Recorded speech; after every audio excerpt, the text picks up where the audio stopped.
Hello friends, welcome back to the channel. Today I decided that I'm going to start the process of planning for 2026. Gonna set some goals, gonna do a lot of reflection and journaling and a mini brain dump, which I did like a couple of weeks ago, but I feel like I need to do some more. I feel like there's things to be released. So if you haven't started your planning yet and you're looking for some guidance or some tips, or you're just curious to see how I'm doing it this year, then keep on watching. Take out your notebook, take out your digital planner, your iPad, whatever it is that you're using, and we can do this together. So let's get started. Okay, so the most important part of starting to plan for the new year is to do a mini reflection. There's a bunch of different ways that you can do this. A lot of people will go through the previous year's goals and think about what worked, what didn't work, what were some of those obstacles, how did you feel, etc. Some people just like to journal it out. You can also just answer some prompts. It really is up to you, whichever way that you prefer to do it. I'm just going to review my goals for last year.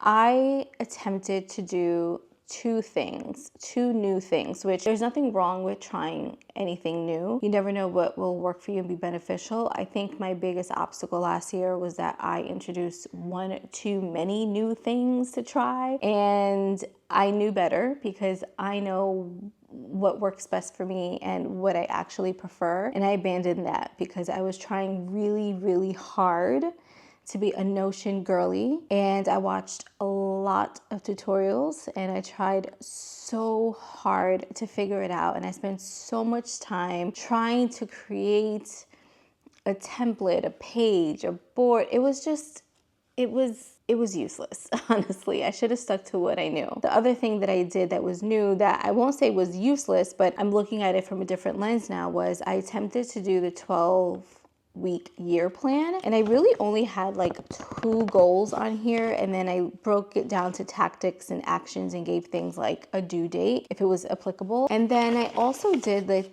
this other exercise that I downloaded from the website: 12-week year plan, your vision and long-term goals. So long-term aspirations, midterm goals, and then in the next 12 weeks, like, what are you going to set up? I'm not saying that this was bad. This was helpful, just like get it out on paper. But I think the combination of doing things so digitally this year instead of like a balance of what I'm used to just really didn't work for me. I am still going to do the 12-week year plan, but I am going to go back to my old school approach. And I talked about this in a previous video. Like, this video is probably like 7 years old right now. I don't know the actual name.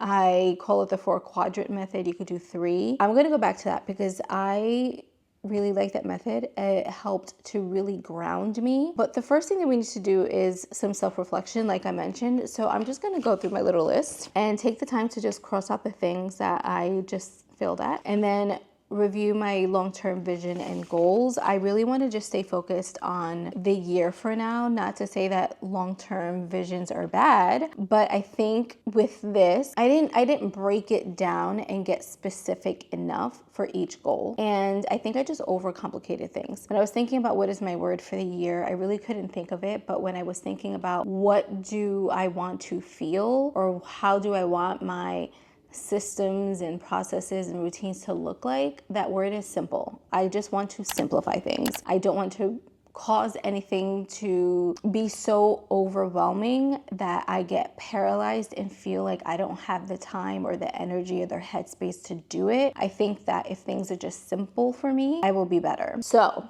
let's do a review.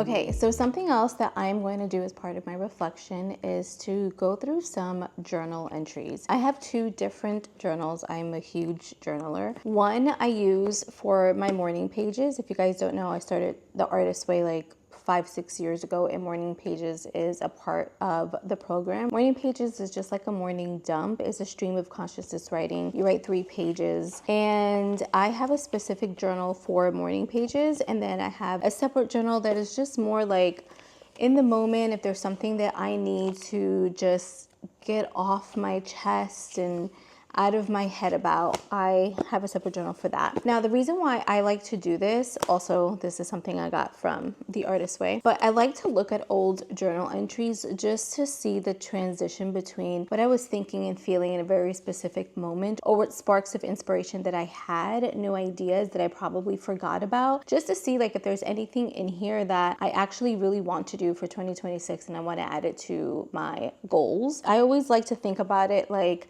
how do I want to feel every single day? What type of person do I want to embody? All of this is with the idea that I am serving like future Miriam. So this is how the future you lives everyday life. So what habits, what emotions, what routines, what, way of thinking do you need to start implementing to become that person? Does that make sense? I hope so. So anyways, I have my highlighters here. I'm going to go through my journal. Something else that I'm going to do, I mentioned that I did brain dumping a couple of weeks ago. A lot of the activities or assignments in The Artist Way, I worked in this planner. I don't know, it's almost like a mini scrapbook. So I have my assignments in here, all of the work that I did, but I also have a lot of the visualization activities. I just started to capture images that I would find in magazines, whether it's an image or a quote,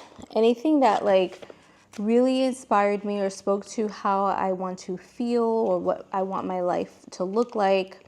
I would just cut it out and put it inside of this book. And I also have some goals in here too, like different goal searching exercises or whatever. And I just I don't know, I just did like a brain dump in here the other day. I wrote down some themes for 2026 and I felt like, you know what? I think I'm called back to this scrapbooky type of journaling, brain dumping. And I don't know, I'm going with like what is flowing for me. Let's get this journaling, brain dumping review on.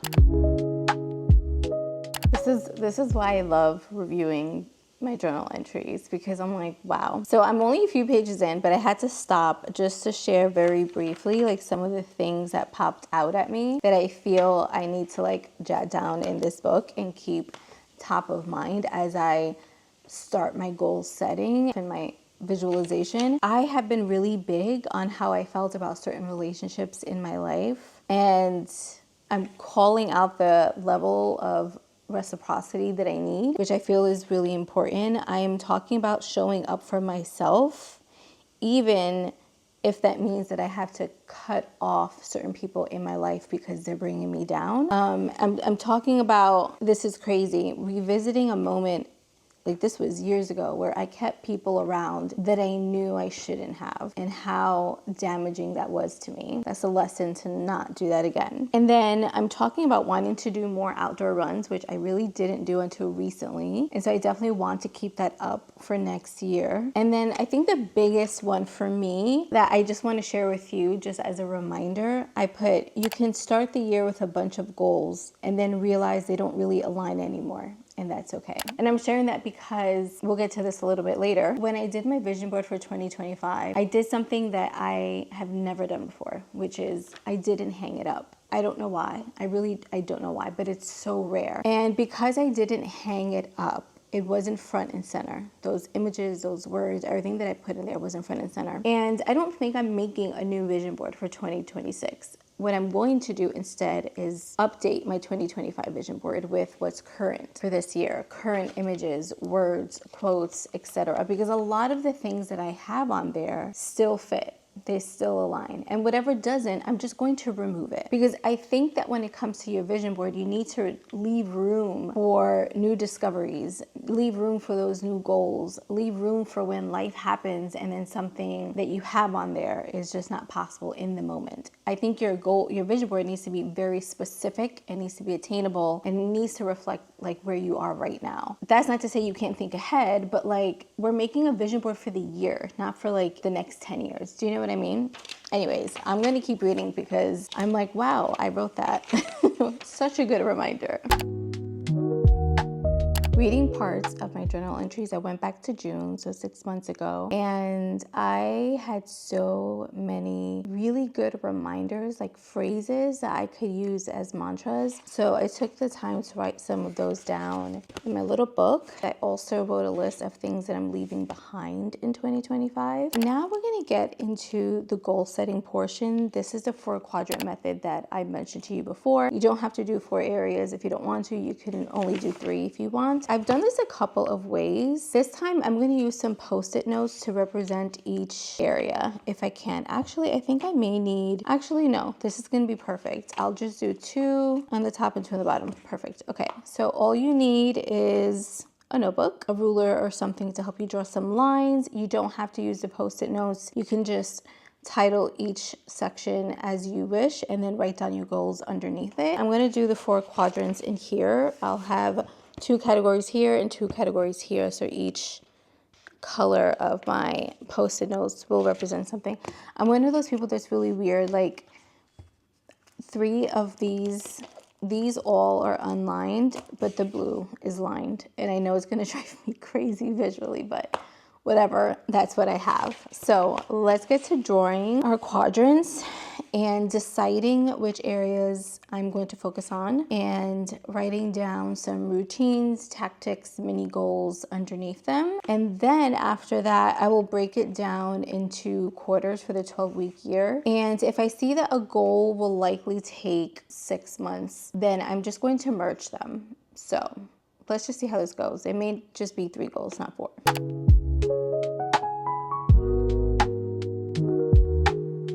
Okay, so we have our 4 areas, and I'll just go down and plot what they are. I'm going to leave space at the top, like right here, so I can write down what the category is.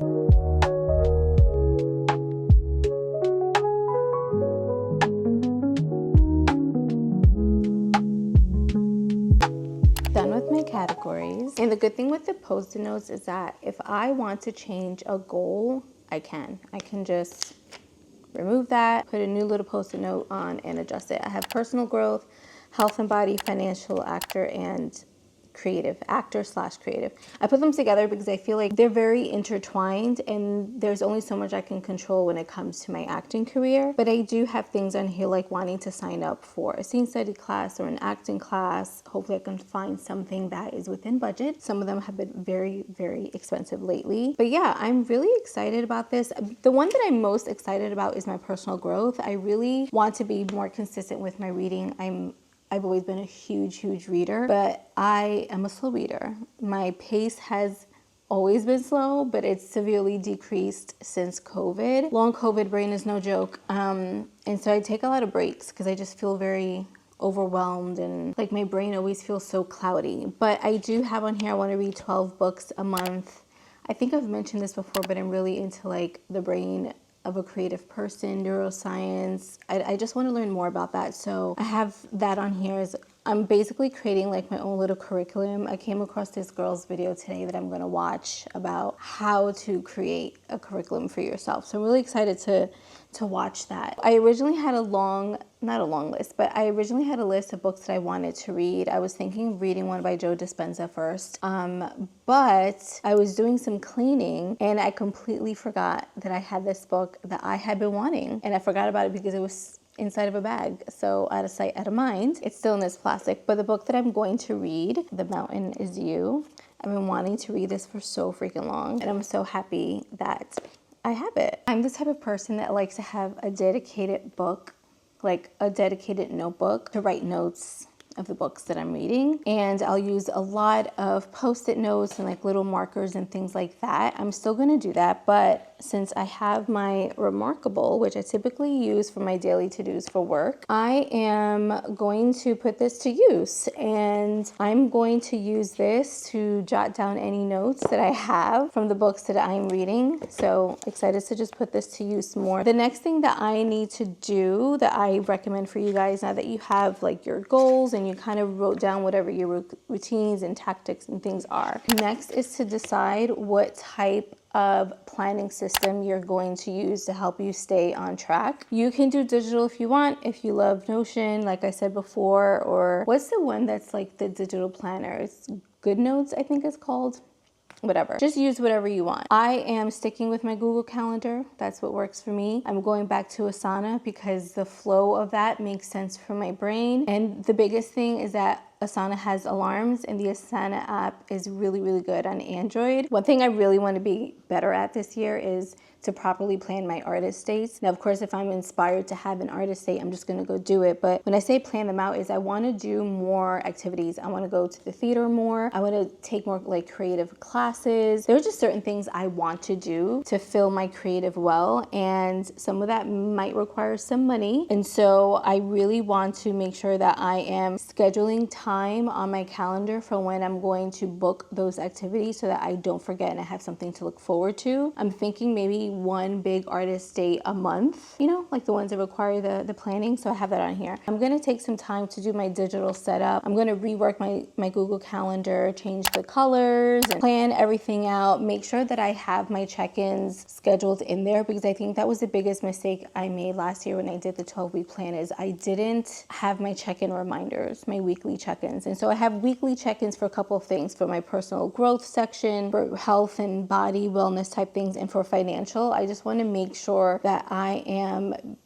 really paying attention to how the weeks are going for me. And if there's something that I need to adjust, that I'm adjusting it sooner rather than later. And I'm also going to take the time to really think about which quarter some of these things are going to live in, because I really want to focus on like one goal per quarter, and I think that's just going to like work out for me better, and then slowly add in like the little habits and, you know, little routines that are going to help me to achieve that goal. And then of course the next thing that I'm going to be using to help me keep track of everything on top of Google and on top of Asana is a planner. For the last couple of years I've been using the Happy Planner. I love it. My favorite is the dashboard layout. It just makes the most sense. I've always kind of like been torn between using a physical planner. Wow, that heater is really going off. I've been torn about using a physical planner and trying to be like a digital girl, but I just can't do it. This year I decided to get the mini dashboard layout, and it's smaller than what I was expecting, but I actually think it's the perfect size because I can bring it with me. So this is the one that I got. This is from Happy Planner. Like I said, there was a different style that I really, really loved, but I waited too long and it was sold out. But I got this one on sale, so it was super affordable. I think it was like $15. And the flowers just reminded me of my grandma, and anything that reminds me of my grandma, I'm like, I have to have it. I don't know, it sounds super cheesy, but I just feel very connected in that way. The only thing that might be an issue is a lot of the stickers that I have fit the bigger layout more because the calendar view is super small, but it's not like a huge deal. It's, you know, it's whatever. But it's the same exact type of layout. It's just way smaller. But I think that this size is just super easy for me to like transport. And I think that the more that I have it like in front of my face, I will use it. And then the other thing that I got is like this little pen holder situation that goes around the planner. I will link all of this down below in case you guys are interested. So it's like that, and it keeps it nice and closed. This little pen holder thing is really more for the bigger planner. What I did was I just kind of sewed the back of it to make it the size that I needed so that everything's not crazy and messy. And I'm still using my color code method. Every type of activity has a dedicated color. I've gone through this before. I have the midliner creative marker. I've had these for like a couple of years, and I have another set too. It just helps me to remember what I need to do based on color, and it helps me to like quickly see in a day's view how many activities I have under a certain category. So for example, anything that is acting related is purple. Anything that is content creator is a specific color. It's either like beige or pink. I know that seems like overkill, but like I said, it just helps with my brain. So whatever is going to help you to be more consistent, to help you stay on track, whatever's simple for you to keep up with, then do that. But anyways, I think that's it for this video because I feel like I've been super chatty. I hope you guys really enjoyed this video. Don't forget to like, share, and subscribe. I really hope that you enjoyed it. Let me know what your word or phrase of the year is down in the comments, and let me know if there's anything that you would like for me to expand on or do another video on that you're just more curious about when it comes to like this whole goal setting, mindset planning type of thing. It's like something that I really, really love and that I enjoy. So anyways, thank you guys so much for watching, and I'll catch you in the next one. Bye.